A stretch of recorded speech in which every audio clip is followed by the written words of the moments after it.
I have a very special guest today, and I want to get to him right away. We have here in the Hudson Valley a number of counties that share issues and priorities together. Orange County, Dutchess County, Rockland County, Putnam County, go up the river a little bit to Ulster County, a little inland to Sullivan County. All of us in the lower Hudson Valley are partners. We're brothers and sisters in some of the same issues. We deal with issues that relate to the Hudson River, that relate to our transportation routes, our thruway and Taconic Parkway. We deal with tourism as a group. And I've benefited quite greatly by leaning on some of my fellow county executives and their wisdom and their advice as some of these issues arise. One of those individuals is Steve Neuhaus, who's Orange County executive. He comes to his position as a county executive having previously been a town supervisor in the town of Chester, and he's also an active member of our United States Navy. He is serving us, when he is not serving as a county executive, as a commander and assistant inspector general for the Navy, and he's been deployed a number of times overseas on behalf of the country, even as he has been the elected county executive. So Steve has served in a couple of different capacities. We have different political party affiliations, but that doesn't stop us from working together, and hopefully in the weeks to come we'll have Kevin Byrne, the new Putnam County executive, with us here, Ed Day, the Rockland County executive, to show that we try to find commonality here so that we can move things forward that benefit all of our residents. So without any further ado, let me introduce to you the executive of Orange County, Steve Neuhaus. Steve, thanks for being with us today. Thank you. It's an honor to be here, George. Your friends in Westchester are happy to hear you. I have my sister-in-law lives here, so it's a number of friends and relatives live here, and a lot of my residents work here. So it's an honor to be here, County Executive, as I know you, George. You've been tremendously helpful to not only me, but other county execs throughout the state, not only because of your past of you being working in Albany as a senator, but you guys were the first one through the gates for the pandemic. And a lot of folks don't know this, but the Association of Counties actually had daily conference calls. And many a times, County Executive Latimer led those calls to say, hey, folks, this is what you can expect. This is what you can do to prepare for the pandemic. And that was quite helpful to myself. I know Ed Day and the other county execs north of you here were very appreciative of what you did. So Orange County is, we represent areas like West Point, Woodbury Commons is there, just to try to give people an idea where we are. We have the Delaware River on one side of us, and we have the Hudson on the other side, and we have about 400,000 residents. Our budget is about $900 million, so we're close to $1 billion. And we have a number of different type of economic generators in the county, a lot of businesses, healthcare that you see here in Westchester, but we also have a lot of tourism. So, and tourism being, I mentioned West Point, we also have Storm King Art Center. Woodbury Commons, believe it or not, is a huge tourism attraction. About 13 million people alone come to Woodbury Commons every year. But latest to our portfolio is Legoland, which is the biggest Legoland in the world right now. And it is really a wonderful addition to what we have here in Orange County. It is obviously, I call it a kids park on steroids. They look for ages between 2 and 12 years old to attract. And it's been phenomenally successful. And as a county executive, I'm very appreciative of not only the relationship we have with them, but the robust revenues that we have that come from Legoland. We have about $1 million alone comes in hotel motel tax alone. So they have really brought a lot of attention.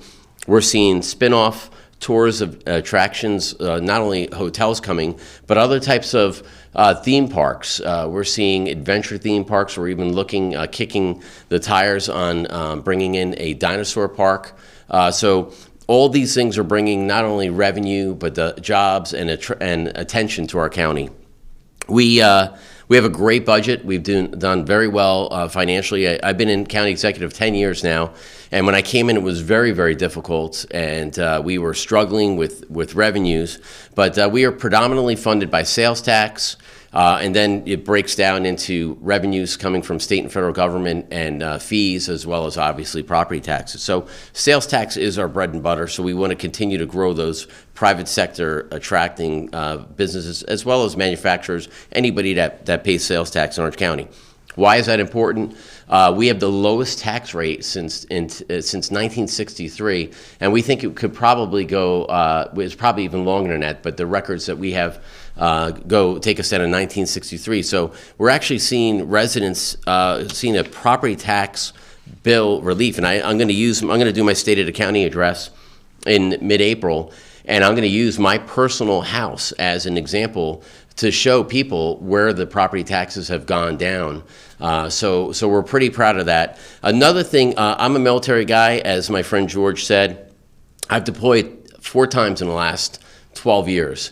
Most recently, a year ago, I went to Europe, and one of the things, I love it, it's a wonderful experience. I'm so honored to serve, and you would be so proud of how diverse our military is. So when you see on the news, people can't get along, different parties. I've never had an argument with George. I've always asked him for help. I think he's asked me maybe once. So it's like a 1-to-10 ratio of help. But in the military, if anybody's not familiar with it, and this has happened to me a number of times as a young officer and now is getting up as a senior officer, they assign you 10 or 20 people, and they're men and women, and they're different sexes, different sexual orientations and colors, and you name it, everything about it. And they say, we don't care if you like each other. Here's your mission. We'll see you in 6 months, or we'll see you in a year. You guys figure it out. And I will tell you, you become best friends with these people. And I think it's just such a great example of how great this country is, and how the strength of the diversity of this country, and how we could really push everything aside, get a job done, and God have it, we become good friends afterwards. So anyway, I deployed a year ago to Europe, and every time I deploy, I learn something differently. And I was working for the commander of the 6th Fleet a year ago, and all hell was breaking loose in Europe, and we had the most ships probably since the end of World War II in the Mediterranean and all around the North Sea, all that area, to protect the rest of our allies from any other further problems with the Russians at the time. But I learned one great thing. The commander of the 6th Fleet, the admiral, would come in the morning, 8:30, we'd have a thing, and I was the battle watch captain. And he wanted reports from around the area, Europe, all our bases, and he would come in and he'd have a half hour. He'd get a form a couple hours before with a summary of what happened in the last 24 hours, what is the future operations, and what are the problems. And we would color code the problems, meaning green means the unit's good, they're good to go. So they would go around the room, the unit report, we're green, good to go, we'll go to the next unit. If they were yellow, that means they were having issues, whether they were having aggression put towards them, or they were low on supplies, or fuel, or sometimes the crew was sick, or the units on the ground couldn't function. And then red means that they're incapable of operations. So I've incorporated that with my department heads. I have 38 department heads, and every week, so I don't do it daily, but every week I have them report in to my team. And my chief of staff, she gives me this compilation, and by the way, it's shared amongst all the other department heads, so other department heads will know if somebody else is having problems. So it's been highly successful for us, and that's where I'm able to at least use the benefits of my experience and education in the military to help the taxpayers in Orange County.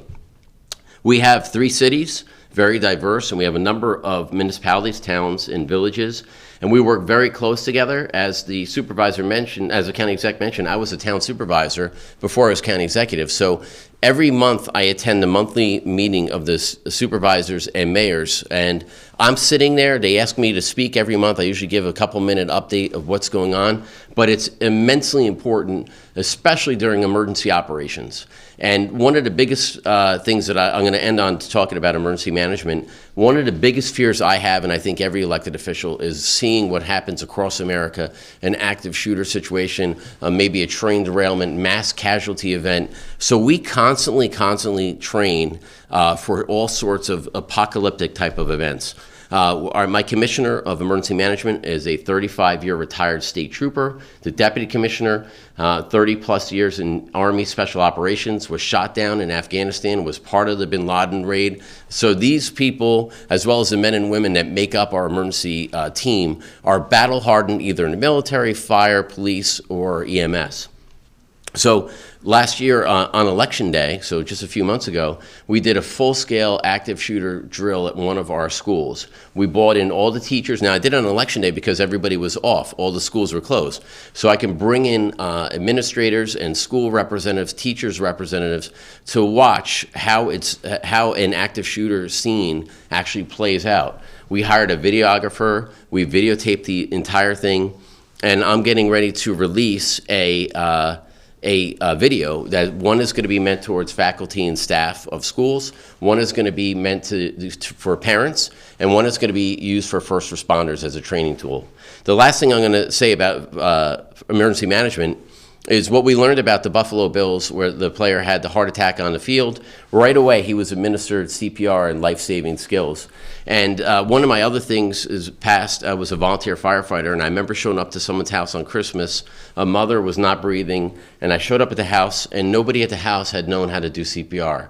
And unfortunately, we were not able to save that individual, but it stuck with me. And it was a reminder with the Buffalo Bills football players. So we're doing a major campaign countywide, and we're going to train anybody for free with CPR. And I know towns, villages, and ambulance corps do their own thing, and if they have a great operation, fine, we'll go to the next town, we'll go to the next school district. But we have school districts right now that we're going to be implementing CPR for kids high school. Some of them are even asking us to do middle school. And what does that entail? They'll know the basic skills on CPR.